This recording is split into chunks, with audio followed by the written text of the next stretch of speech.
Hey, so we've just watched the season 2 premiere, in fact, of Strange New Worlds, episode 1. And we decided that we had to come on straight away, because it was only about half an hour ago we watched it, to talk about how good we thought it was. How good we thought it was. And... You know what he means. Yeah. We did this there was a democracy going here, because what happened was we took a vote. We didn't. I just said, let's talk about it, and they go, no, all right then. So that's basically a yes, isn't it? It's basically yes. Although, to be fair, it was awesome. So what are your thoughts about episode 1 of season 2?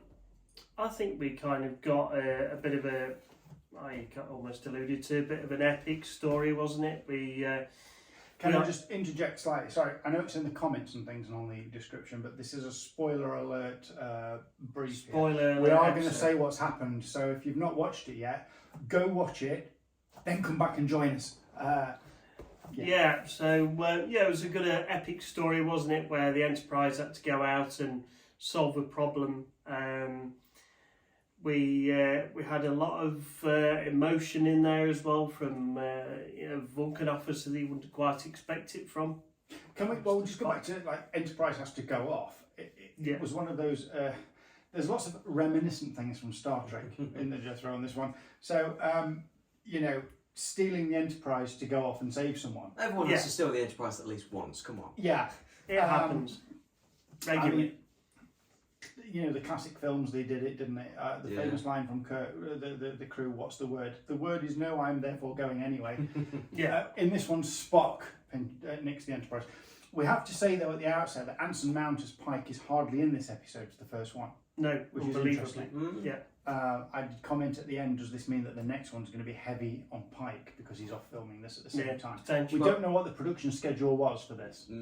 But at the same time, that does give Spock a time to shine. Obviously, we all know, we all love Spock, but this is Ethan Peck's Spock. He's a different Spock. He's a younger one. He's less experienced, but he's also more emotional, which is something we saw throughout this episode. That a couple of episodes ago, he sort of let his emotional boundaries sort of crack a bit, and now we're starting to see sort of seep through into his normal life, and we're seeing the consequences of that, which... They kind of did this in Enterprise a little bit, didn't they, with T'Pol?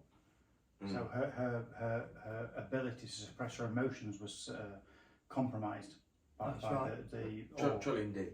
Trillium D, thank you. So in this one, he had to sort of let go in order to fight Gorn in the previous series.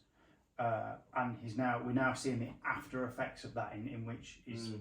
letting his human side out a lot more. He's been released and he's finding it harder to hold it back. Would he have stole the Enterprise and gone to find them? Gone to find her if he hadn't been through that? Probably not. No, you're right there. But that's also probably in terms of the format of a series like this, benefits as opposed to something like the original series. That original series, Next Generation, episodic, everything has to finish and end on its own, with probably a few exceptions. But at least with this, Strange New Worlds compared to New Trek is generally more episodic. Yeah, this is still episodic, but it's still pulling from previous things, and previous threads are still weaving themselves into this, which... But there's arcs from the previous series. There's arcs from Discovery still coming along. Yeah. It's nice to see that. I know it's a bit controversial, but I love Discovery.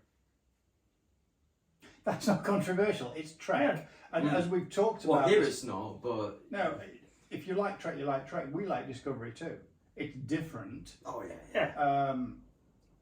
And... I just like seeing it get some love, is all. People might not know this from watching at home because you're quite new to the group, to the team. But you have a Discovery T-shirt. You have the disco T-shirt. I should have worn it today. With the logos on, and you wear that quite a lot. But yeah, we love Discovery, and let's face it, if it wasn't for Discovery, we wouldn't be sat here talking about Strange New Worlds. No, we wouldn't. Discovery needs more love. Unfortunately, it's only got one more series. Hey, 5 seasons, that's still healthy. pretty good going. Yeah, Still pretty good going these days. Yeah. But I think we've talked about before, and this was something Discovery didn't do great in the first series or so, going back to Discovery, but kind of letting individual characters other than the captain shine on the show. And there was a bit of a thing earlier in Discovery where you didn't really know any of the bridge crew apart from like the 2 or 3 main ones. And they rectified that really well later on. Yeah. I couldn't tell you the names. No, and but Pike, when Pike went into Discovery, he actually got them all like roll call to say their names and introduce themselves. And I love the fact they did that. Without rank. Without rank. And I can't remember them all still. Yeah. Which... So you look at the classic days of like TNG or Voyager, and there'd always be somebody on the bridge crew or even on the ship, the doctor a lot of the times, would save the ship or would save the crew by doing something. And I think that was always good the way they did that, where they allowed the different characters to shine. You could see their strengths and weaknesses and flaws a bit better. I don't want this to turn into a Discovery Who Saved the Day each time. No, we could just put Michael Burnham in most of the spots. But let's put that aside. But a bit of that. Yeah.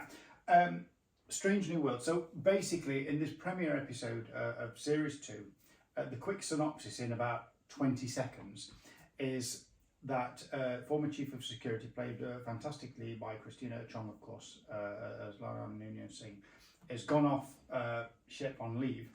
She sends a distress call. The Enterprise is in space dock, having a refit. Anson Mount, the wonderful Chris Pike, has gone off to help Number One because she's been arrested in the previous series. So he's hardly in it. And Spock and the crew steal the ship to go save their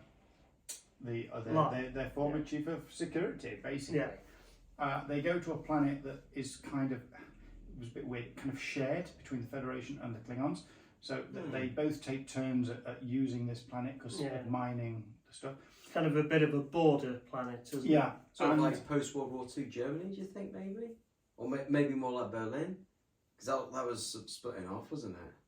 After World War II. Yeah, because half of it was ruled by like the Allied powers, and the other was sort of like ruled by the Soviets. I'm going to put the analogy as a slightly nicer one. So I'm going to say, when you were younger and you all got together and put your money in to buy a brand new football because you couldn't afford one, and you all shared it. Okay. Let's go with it's that. Kind of that sort of thing, isn't it? Right, okay. I'm having it this weekend. You can have it next weekend to play football. That's the way except it's not a football, it's a mine. A planet is a mine. And in this particular instance, it's the Klingons that have control. And the Klingons are back. We're coming back to that in a minute. Yes, they are. But some renegades want the Klingon War to happen again, which obviously was in Discovery. And so they've got a plot to have a Jethro, calm down, a crossfield ship.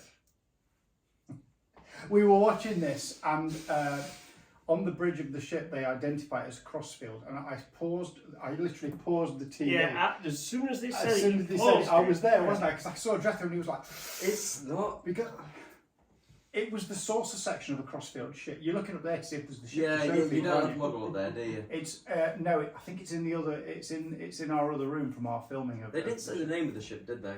No. Or was it like a kit bash that they literally used? They just used the saucer section of a Crossfield and like the cells that they would use on like a Constitution or like a Strange New Worlds era. It's going to need more investigation. Yeah, I assumed it was like salvage stuff that they kind of put together. They're building this there, which is what I said at the time. I said to Jethro, look, don't just take a breath, Jethro, it's fine. Just don't say it's a Crossfield, just say it's like a... Alright, that's my one... that's my biggest criticism of the episode. Like, Crossfield, okay. No, it's not Crossfield. We all know the most famous ship of the Crossfield class is the USS Glenn. We all know that because... We all know that. Yeah. Okay, so anyway, the point is, apart from that little moment where we had to calm Jethro down, they're building this ship to attack the Klingons to provoke a war, basically. Yeah, to get the Federation Klingon war going. I have to say, we learn a bit more backstory from the Doctor. Yeah, yes, we which did. we didn't really know. And a bit more Nurse Chapel, of course, in this one. The two working together to stop this plot, basically, because they end up on the ship. And they inject themselves with what can only be, let's call them space steroids. Yes, because they're basically a family friendly. Yeah, of some kind of compound that gives them advanced abilities, strength, speed. It's basically the bionic man in a, the $6 million man in a test tube. And eventually it wears off, and well, we're not going to say everything in the episode, but basically they end up being saved by the Enterprise at the last minute, which is where we get more Spock emotion, because of course he's got feelings for Nurse Chapel, even though and that kind of carries on from where it left off the previous season, doesn't it? Where it's hinted at in the previous season, and it's kind of even more apparent in the. Well, we get a tear from Spock as he's trying to revive her on the transporter pad. Second tear, because he already shed a tear earlier in the episode. That's two tears from Spock, which I thought was worth a mention. Because you don't not something that you would expect at all, really. But at the end of the day, he's half human, isn't he? And he is. Why not? There's no reason why not. And we're drinking wine, not blood wine, but he does get a hangover, which is quite funny. Which is his punishment for stealing the Enterprise, which I thought was quite funny. But then we once had a Klingon blood wine hangover in London, didn't we? Yes, we did. Yes. Going to the Fox bar at the XL. We did. What is blood wine made of? Well, basically, it's wine, right? Mm-hmm. And one of the main ingredients in it is blood. Right. So what they did is when they was coming up with a name for it, they thought, well, what have we actually got here? It's like a wine that's blood. It's like a blood wine, and someone went, oh, that's golden. Quick answer is we really don't know. Some blood of a tog, some spices, and some other things chucked in. I want to know because it sounds really, really nice to have. Really? Well, when you look at the series and people drink it all the time, it's like, well, it doesn't seem that bad because if it was actual. Who drinks it? It's always Klingons that drink it. That's in Deep Space Nine. Okay, in Deep Space Nine, it's slightly different. They all drink it. They all drink it, but only when they have to. Yeah. Well, they enjoy it. Dax enjoys it. Riker's had a go. Dax is different. Dax is the anomaly. We know this. Riker likes it, yeah. You're right. Riker doesn't mind it when he has to. Cisco likes it. They say they like it. Do they really? I think Cisco does. Really? He intimidates Worf. Of course he likes it. I'm probably thinking most of the time they probably just use the thing of getting through a blood wine session just to get whatever means they're trying to reach, aren't they? Really? We've kind of gone off onto blood wine now, but it seems to get everybody drunk really quickly. Maybe that's why they like it, because after a few sips, it really makes no difference whether you like it or not. No, you have to just keep drinking it. I mean, it doesn't have to say it has a lot of blood in it. Maybe just a little bit, but maybe it's just a name. Well, like a brand. Maybe like champagne. Does Shiraz have Shiraz in it? Well, champagne. Like it has to be champagne if it's made in a certain place. Maybe if it's blood wine, if it's not blood. If it's made in, say, somewhere else that isn't... Blood Valley. Blood Valley, yeah. I mean, it's the Klingon Blood Valley. Anyway, let's get back to Strange New Worlds. Let's just talk about the... we're not talking about production quality, because we know that's really good. Yeah. Let's just talk about the performances. So, Spock. So, Ethan Peck. Spot on. Yeah. We obviously got the bit from the trailer, of course. I'll do my best and I'll try and do it well. You ready? I want the ship to go now. Lovely. Yeah, I think it's like Jethro said earlier. It's a kind of a bit of a different Spock. It's a younger Spock. It's not quite what we used to with the older character that Leonard Nimoy portrayed. But as with Zachary Quinto, I think both actors have played the role quite well. I agree. Which is a hard task after Leonard Nimoy to actually say they've played it well. So I think kudos to them. In the original series of Star Trek, Leonard Nimoy's Spock played the musical instrument, the Vulcan lute-style instrument, which I forget what it's called. It has got a name. I should have looked it up before we did this. We get this in this episode. We do, yeah. So Ethan Peck's Spock gets the weapon. The instrument. Yeah. Depending on how bad it plays, it could be a weapon. by the know how Doctor. high swings it could be a weapon. F minor. The Doctor gives it him as a way of channeling his emotions to help him calm down. Now we know he keeps that because obviously in the original series later on with Kirk, he's still got it and plays it. And maybe this is his way of channeling out his emotion, as a coping mechanism. So the Doctor, Mbenga. I mean, Babs does a fantastic job of playing the Doctor, and this backstory that he's had to. He's a badass. Yeah, he's got a very checkered sort of history, hasn't he? It kind of alludes to some of the things he's been involved in this episode. Yeah, but I mean, do we know what he's done? No, we just know that it was on a planet that there was a Klingon battle and he survived. We know now he did it by that substance, we think. And he just went all, Arnold Schwarzenegger on everybody and sort of beat everybody up really well. A little bit Liam Neeson as well, I suppose. Yeah. And yeah, very, very checkered past.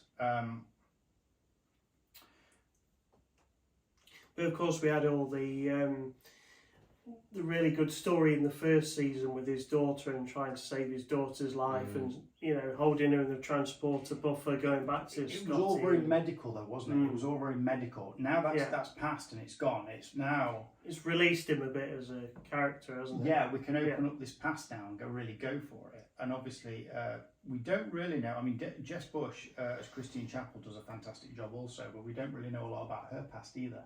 No, and they never really. This is one of the characters. I mean, this Doctor we never know about in the original series as a new character, but Christine Chapel. He appeared in a couple of episodes of the original series. Did he? Yeah. I didn't know that. Early episodes. Yeah. I'm going to look at that, but we don't know a lot about his past. No. It was, and Christine Chapel, obviously was in the original series. Oh yeah. Played, of course, by the fantastic Majel Barrett. Wife of Gene Roddenberry, creator of Star Trek, also did the computer voice through the 90s and played Loxana Troy. Gotta love Loxana Troy. But anyway, we still don't know a lot about her. There was no character development there. She was just the nurse that was there on set to help out Dr. McCoy. Whereas here, she's doing a lot more. But we still don't really have a backstory yet. Not really. So that's something hopefully they explore. They'll deal with during the season, hopefully, no chief engineer yet. Oh, maybe. Although at the end of this episode we kind of have someone, but we're not really going to touch on that yet. May have been filled, we don't know. I think we'll wait till the next episode before we really comment on that. Yeah, not sure yet. If you had to summarise it in sort of 20 seconds, this episode, Jethro, what would you say? Fun, exciting romp for the beginning of the season. Hints to things going on forward because we see the meeting with the Admirals, and it sort of sets things up that we see in the trailer. So it'll be interesting to see what happens next. Jethro, Dave. I thought he was going to say at the end there, and it's not a crossfield. I don't. Don't yeah, set no, him we off, won't just start calm that again. him down. No. Go on, Dave, 20 seconds, what do you think? Yeah, your it was a fun, interesting, exciting, epic episode. I think which you need to start a series, some more character development with Spock and Dr. Mbenga, and with a little bit with Nurse Chapel as well. And I think it kind of showed it was a good episode with the fact that although Pike wasn't in it a lot, you were still very invested in the episode. Yeah, without the leading man. So I think that gives you a good sign of quality from just that. Yeah. A few nice nods. So Cadet Uhura is now Ensign Uhura. Yes. We know she's going to get to the point where she's Lieutenant Uhura on when Kirk is in it. And we know that Kirk is a regular guest appearance throughout this series. Yeah. We haven't seen him yet. No, but we know he is going to be a regular guest appearance on this series. Yeah, good old Paul Wesley. Yes. From Vampire to Starfleet Captain. It's not a bad journey. It's not a bad journey. I agree with everything you said. I'm not really going to add too much more to it. Great bit of character development from some of those characters. Great acting from Ethan Peck as Spock. Loved that. I love the fact it focused on some of the lower people, like we've said right at the beginning, not just the captain. Yeah. And I love they've still got those arcs in. He's trying to rescue number one. So maybe the next episode is him doing that. We don't know. But basically, I think summarising, fantastic, strong start to the series. We are so looking forward to watching the rest of it. Oh, we're missing one thing. What? Original Klingons are back. Hey! Alright, aside from Worf returning in Picard, but proper Klingons are back. Like, I love Discovery, but Klingon design, we're changing that. I don't know. Yeah. Eh. The Klingons are back. It's slightly different design. Just Nature is healing. Nature is healing. Yes, we've got Klingons. They had blood wine. They drank it all and whatever. So I think that's a lovely fitting end to this review of episode 1. And to all our Klingon friends, Kapla. And Blah. and yes, we look forward to the next one. Thanks for watching. We'll catch you later.